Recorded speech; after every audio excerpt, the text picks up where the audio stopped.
Bonjour, dans cette nouvelle vidéo Smart and Skilled, nous allons voir quelques techniques de dépannage en relation avec le cluster Hadoop dans une phase de post-installation. Là, nous allons présenter quelques procédures préliminaires, ça n'englobe pas tout, puisque le cluster Hadoop ou le système Hadoop est un système complexe et développé dans un contexte open source, c'est-à-dire le code évolue d'un temps à un autre et bien évidemment les erreurs et les bugs ainsi que les manœuvres de configuration peuvent varier. Alors là, je tiens à présenter quelques pistes de dépannage. Le premier piste de dépannage, c'est l'emplacement, ou plutôt l'installation de Java et l'emplacement de la machine virtuelle en relation avec le fonctionnement ou le bon fonctionnement du cluster Hadoop. Là, il faut s'assurer que Java est emplacé, ou l'emplacement de Java soit sous USR lib Java, et non pas au niveau d'un autre emplacement.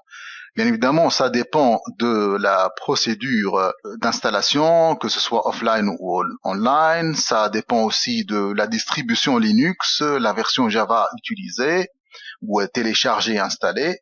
Donc là, par conséquent, le chemin peut varier. Alors, en relation avec Java et son utilisation dans un contexte Hadoop, il doit absolument être sous donc cet emplacement-là. Ça d'une part.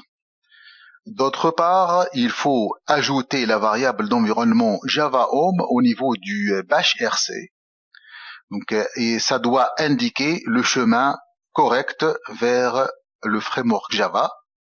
Et il faut aussi ajouter la variable Java Home au niveau de la variable d'environnement Path pour que le Hadoop et bien d'autres donc logiciels puissent connaître l'emplacement de Java, et vous pouvez aussi lancer le Java de n'importe quel emplacement au niveau de la ligne de commande. Il faut aussi ajouter l'emplacement Java au niveau du fichier hadoop-env.sh qui se trouve ici. Donc au niveau de là, j'ouvre une session donc au niveau de Linux Ubuntu, il s'agit du name-node. Là, je vous montre donc l'emplacement du Hadoop Env. Le Hadoop Env se situe ici, donc le fichier .sh plus précisément. Là, je vais l'éditer juste pour vous montrer. Donc voilà, donc Java Home doit être pointé vers l'emplacement de Java, tout simplement. Voilà. Il faut aussi inscrire les variables d'environnement d'une manière correcte. Il ne faut pas aussi oublier l'une de ces variables-là qui sont nécessaires pour le bon fonctionnement de l'environnement Hadoop. Donc il faut les inscrire où au niveau du bash RC aussi, à côté de la variable d'environnement Java. Autre chose à vérifier, c'est le mappage ou le mapping entre les adresses IP et les noms de machines utilisées. Donc le fichier hosts, il joue le rôle un peu de bind sous Linux ou encore DNS dans un environnement Windows.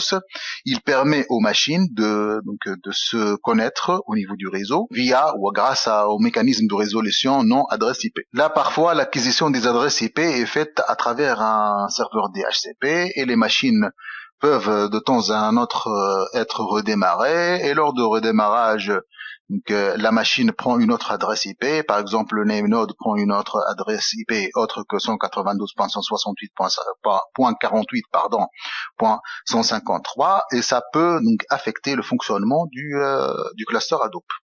Là, donc, il faut ouvrir ou éditer le fichier ETS hosts et s'assurer de la correspondance de l'adresse IP aux données inscrites au niveau de ETC hosts. Là, je vais juste vous montrer donc brièvement le fichier hosts. Donc, il faut s'assurer que, par exemple, le name-node ici admet l'adresse IP 192.168.48.153, pardon. Là, je j'exécute la commande if config au niveau de Linux Ubuntu pour vérifier l'adresse. Si quelque chose ne se passe pas bien, ou par exemple une connexion SSH entre deux éléments du cluster ne passe pas, donc là le soupçon c'est l'adresse IP. Donc là l'adresse IP coïncide exactement avec celle inscrite au niveau du fichier hosts. Autre vérification à faire, c'est en fait les fichiers de configuration Hadoop. Je cite le coresite.xml, le yarnsite.xml, le hdfssite.xml et le mapred-site.xml, ainsi que les autres fichiers qui se trouvent toujours sous user local Hadoop etc Hadoop. Là, bien évidemment, il faut vérifier le contenu, surtout les propriétés. Donc là, je vais, à titre d'exemple, éditer l'un de ces fichiers. Donc cd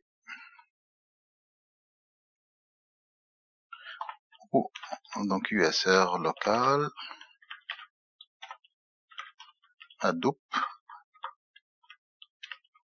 de zo etc Hadoop. Donc il faut là je vais éditer par exemple le coresite, c'est le fichier le plus simple, XML. Voilà, donc il faut s'assurer que les propriétés, la totalité des propriétés nécessaires sont inscrites au niveau de l'élément configuration, ça d'une part. D'autre part, il faut s'assurer que les noms des éléments ou les noms des propriétés, pardon, sont correctement inscrits, sans mots,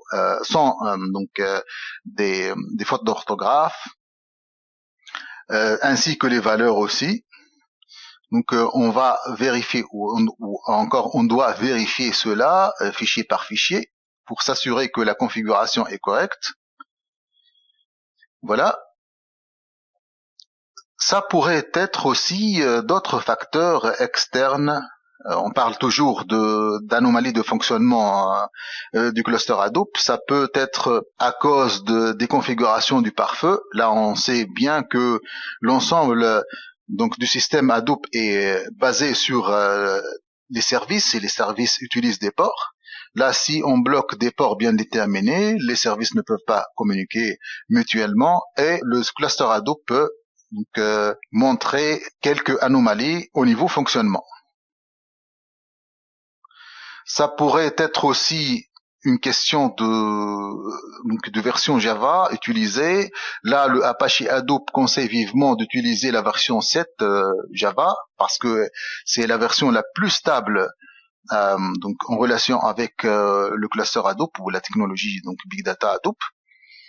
Ça pourrait être aussi un bug au niveau du code Hadoop lui-même, puisque Hadoop, vous savez tous que Hadoop est développé dans un contexte open source, le code évolue d'un temps à un autre. Ça pourrait donc représenter quelques instabilités et dysfonctionnements, surtout au niveau des versions les plus récentes qui sont non stables. Ça pourrait aussi être dû l'anomalie de dysfonctionnement à la configuration réseau. Là, j'évoque un exemple, à titre d'exemple, la configuration VPN qui est mal configurée peut mener à un dysfonctionnement d'une infrastructure à base d'Hadoop distribuée sur plusieurs sites. Je cite aussi l'exemple d'utilisateurs qui n'ont pas le ownership ou les droits nécessaires sur les fichiers. On parle là des exécutions, des accès ou des permissions d'accès à des emplacements bien déterminés. Là, si l'utilisateur ne possède pas certains droits, ça peut mener vers des erreurs et dysfonctionnements. Voilà. Ça pourrait être aussi un problème de compatibilité avec des logiciels tiers tels que le Hive, le Pig, ainsi de suite.